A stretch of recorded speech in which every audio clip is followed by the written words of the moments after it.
Hello my dear students, English by GP sir YouTube channel में आप सभी का स्वागत है। मैं जीपी पांडे इस वीडियो के माध्यम से UP board intermediate English question paper 2025 का सॉल्यूशन कराऊंगा।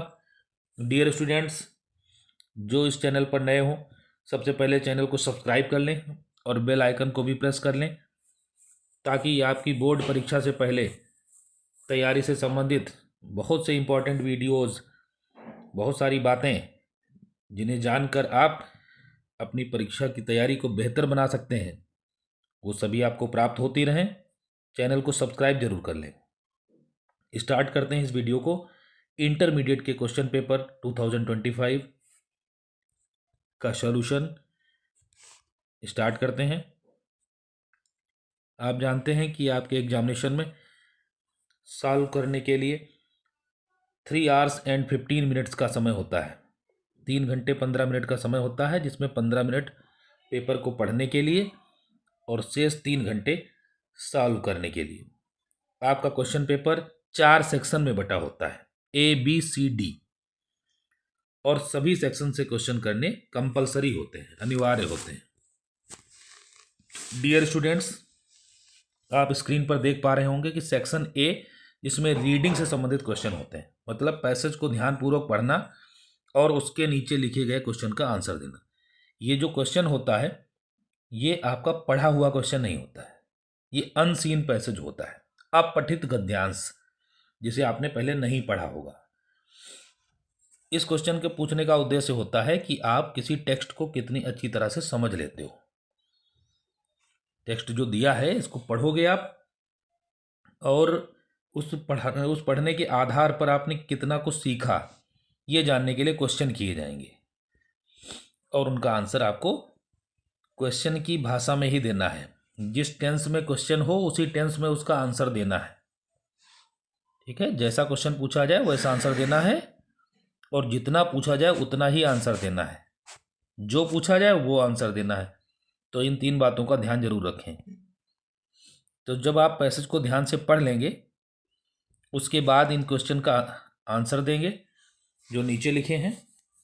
डियर स्टूडेंट्स, वीडियो में पूरे क्वेश्चंस नहीं पढ़े जाएंगे और सॉल्यूशन में आपको वही चीज़ें बताई जाएंगी जो समझने लायक हैं।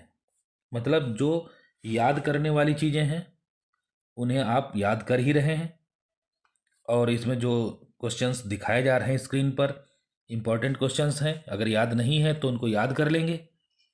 जो समझने लायक चीज़ें हैं वो मैं वीडियो के माध्यम से आपको करा रहा हूँ। तो ध्यान दीजिए, जब आप पैसेज को पढ़ लेंगे उसके बाद इन क्वेश्चंस को देखेंगे।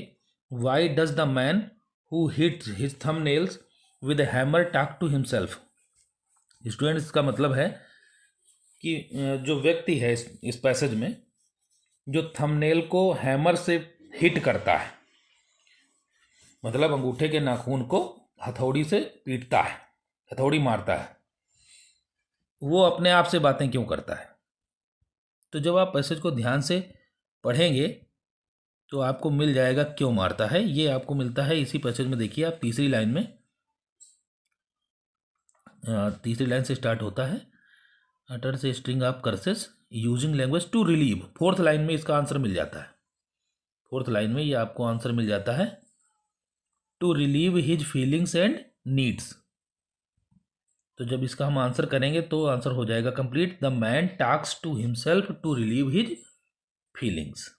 ये इसका आंसर हो जाएगा। आंसर देख सकते हैं आप।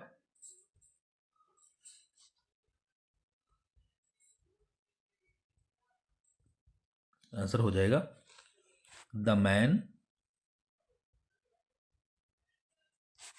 Talks to himself, the man talks to himself to relieve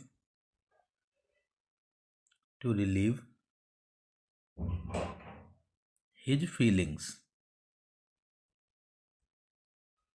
इस तरह से इसका आंसर हो गया है। अब अगले क्वेश्चन को देखते हैं। Students, for what purpose does a philosopher use language. मतलब एक दार्शनिक भाषा का प्रयोग किस उद्देश्य से करता है। पैसेज को पढ़ने पर आप पाओगे कि जो फिलॉसफर है वो भाषा का प्रयोग एक इंस्ट्रूमेंट की तरह करता है, एक यंत्र की तरह करता है। आप स्क्रीन में देख पा रहे होंगे, लिखा हुआ है he is using it as an instrument of thought. तो फिर इसका आंसर हो जाएगा a philosopher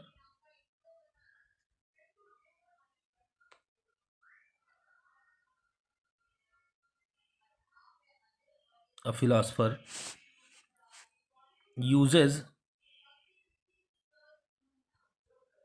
language as an instrument of thought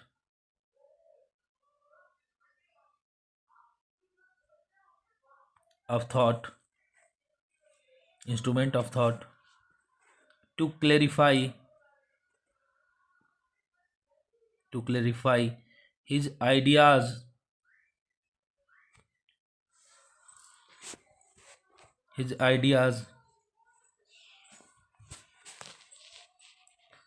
on a subject।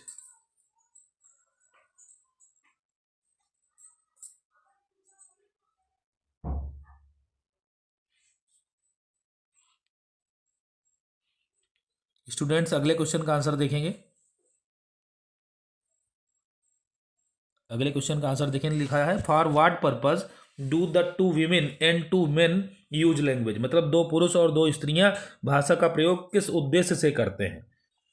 तो इस पैसेज को जब आप पढ़ेंगे तो मिलेगा कि वो बॉन्ड को मजबूत करने के लिए, ये देखिए स्क्रीन पर लिखा हुआ है, when two women gossip over the fence or two men exchange greetings as they pass in the street, language is being used to strengthen the bonds between the members of society। मतलब समाज के सदस्यों के बीच में संबंध को मजबूत करने के लिए बातचीत करते हैं। तो इसका आंसर हो जाएगा स्टूडेंट्स दे यूज, वे प्रयोग करते हैं, they use language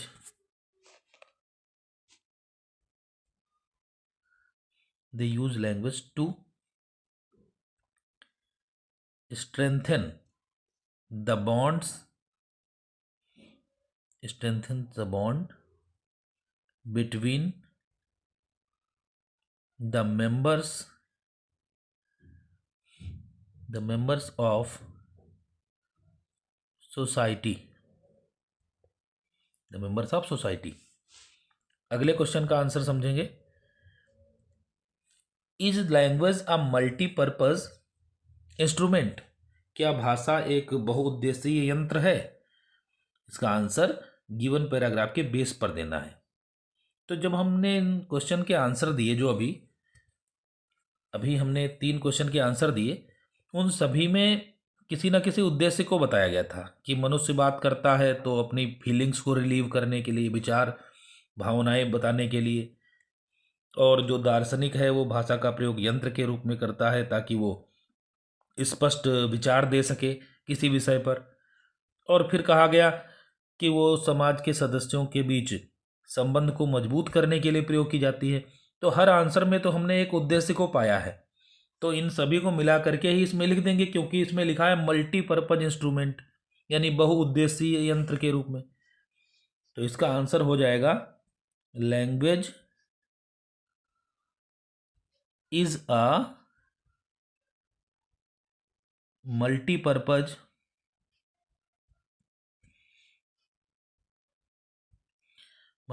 instrument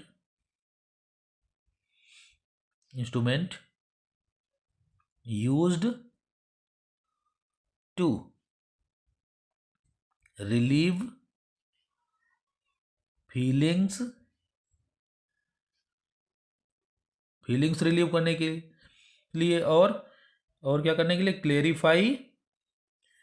clarify thoughts, विचारों को स्पष्ट करने के लिए, और क्या काम होगा, स्ट्रेंथन स्ट्रेंथन सोशल बॉन्ड्स, सामाजिक संबंध को मजबूत करने के लिए। एंड और लास्ट में एक और पॉइंट था कि इन्फ्लुएंस करने के लिए, बिहेवियर को, व्यवहार को प्रभावित करने के लिए, ये लिखा हुआ था। Enables us to influence people's behaviour, तो इसको भी यहां पर इंक्लूड करेंगे हम लोग। एंड इन्फ्लुएंस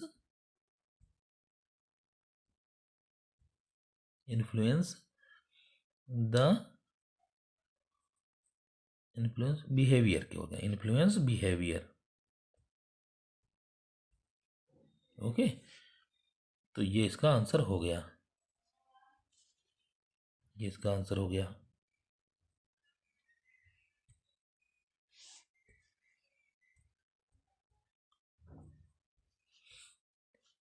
इसके बाद देखते हैं स्टूडेंट्स अगला क्वेश्चन। अगला क्वेश्चन जो है वो वोकैबुलरी से संबंधित है।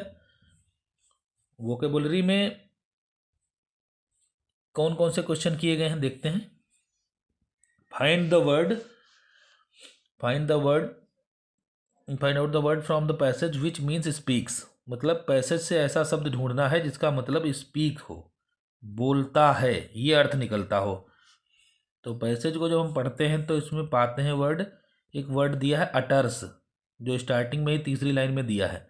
इसका मीनिंग भी होता है बोलता है, तो इसका आंसर हो जाएगा अटर्स, UTTERS, अटर्स इसका आंसर हो जाएगा। और अगले वाले क्वेश्चन में which word in the passage means powerful और सक्सेसफुल। पावरफुल और सक्सेसफुल ये कौन से वर्ड का मीनिंग है जो पैसेज में दिया है, तो इसमें एक वर्ड आया है इफेक्टिव, इफेक्टिव इसमें वर्ड आया है, वही इसका आंसर हो जाएगा। ओके, अगला क्वेश्चन है which word in the passage is the opposite of aggravate. Aggravate का अपोजिट क्या है, तो रिलीव, व्यक्त करना। रिलीव जो है एक फीलिंग को व्यक्त करने के लिए प्रयोग किया जाता है, तो ये यहां पर इसका अपोजिट है।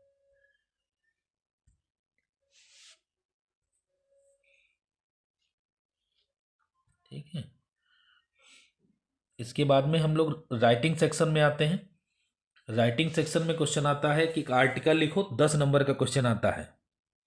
तो सीरियसली इस क्वेश्चन को तैयार कर लेंगे। एक वीडियो भी मैंने आपको इसी चैनल पर भेजा है, तो उस वीडियो को वॉच कर लेना। उसमें सभी इम्पोर्टेंट आर्टिकल्स के बारे में बताया गया है और उनका सॉल्यूशन भी उसी वीडियो में दिया हुआ है। शॉर्ट्स में वो वीडियो है, तो उसको ज़रूर देख लेना।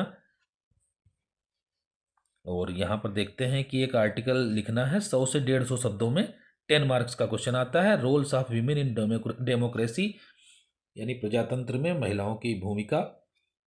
Live and let live others, जियो और दूसरों को जीने दो। सॉल्यूशंस ऑफ अनएम्प्लॉयमेंट, बेरोजगारी का हल। बेरोजगारी के हल भी एक टॉपिक इसमें से है, तो 3 में से किसी एक टॉपिक पर आर्टिकल लिखना है और ये 10 मार्क का क्वेश्चन होता है। मैंने जैसा कि पहले ही आपको बताया कि जो क्वेश्चन समझने लायक हैं, जो ग्रामर बेस्ड हैं या जिनके आंसर्स छोटे हैं, समझा करके उनका जवाब आपको पता चल जाएगा, तो उन्हीं को मैं इस वीडियो से करा रहा हूँ। बाकी जो चीज़ें याद करने लायक हैं उन्हें आप याद करें। अगले क्वेश्चन में लिखा है suppose you are Rohit and you live in the area flooded with water. मान लीजिए कि आपका नाम रोहित है और आप पानी से फ्लडेड एरिया है, कोई बाढ़ आ गई है जहाँ पर, ऐसे क्षेत्र में रहते हो। Essential commodities are not reaching there, वहाँ पर कोई आवश्यक वस्तुएं नहीं पहुँच पा रही हैं। Now write a letter to the DM, district magistrate को एक लेटर लिखना है, पत्र लिखना है, उसे रिक्वेस्ट करते हुए कि initiate relief work in your area, यानी आपके क्षेत्र में राहत कार्य की शुरुआत करें। तो अब आप इसमें ध्यान रखना कि जब आप सेंडर का नाम जहाँ लिखते हो, जो पत्र भेजने वाले का नाम है, उसमें रोहित लिखना, वहाँ XYZ मत लिखना, क्योंकि इसमें क्लियर कर दिया गया है लेटर में कि रोहित हो आप। ओके, बाकी आप क्वेश्चन ये याद करके तैयार कर चुके होंगे या कर लीजिए अभी। अथवा में क्वेश्चन है कि एप्लीकेशन लिखिए, write an application to the principal of your college requesting him to give you an opportunity to take part in the college cricket team. यानी कॉलेज क्रिकेट टीम में आपको पार्ट कर लेना है, भाग लेना है आपको, उसका अवसर प्रदान किया जाए, इसके लिए रिक्वेस्ट करते हुए प्रिंसिपल को एप्लीकेशन लिखनी है। तो इसे भी आप कर लेंगे। 10 मार्क का ये भी क्वेश्चन है। स्टूडेंट्स ध्यान से इन जो अभी हमने स्टार्टिंग के 3 क्वेश्चंस किए, आप देख पा रहे हैं कि वो कितने मार्क्स रखते हैं अपने आप में, वैल्यू उनकी कितनी ज़्यादा है। आपने देखा कि 15 मार्क्स का अनसीन पैसेज है, अपठित गद्यांश से ही केवल 15 नंबर मिल जाते हैं। और उसके बाद राइटिंग सेक्शन के जो ये 2 क्वेश्चन है, एक में आर्टिकल लिखने वाला और दूसरा लेटर या एप्लीकेशन लिखने वाला, ये भी 10-10 मार्क्स के हैं। यानी 35 मार्क्स का जो स्टार्टिंग में ही काम हो चुका है, अगर आप इतनी तैयारी कर लेते हो। इसके बाद सेक्शन सी ग्रामर सेक्शन है, इसे हम अगली वीडियो के माध्यम से समझेंगे। अगले पार्ट में आपको ग्रामर से संबंधित क्वेश्चन कराए जा रहे हैं, अगला पार्ट जरूर देखें। Thank you very much for watching this video.